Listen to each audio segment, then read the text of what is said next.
মাটি কাটায় গ্রেপ্তার ৩। প্রশাসন সচেতন করা সত্ত্বেও মাটি মাফিয়াদের দৌরাত্ম্য কমানো যাচ্ছে না।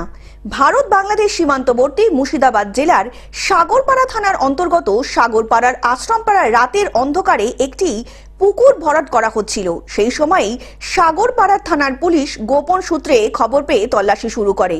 পুলিশকে দেখে ট্রাক্টর চালক ও মাটি মাফিয়ারা পালাতে সক্ষম হলেও পুলিশ ইতিমধ্যে ৬টি ট্রাক্টর ও ৩ জন মাটি মাফিয়াদের গ্রেপ্তার করেছে।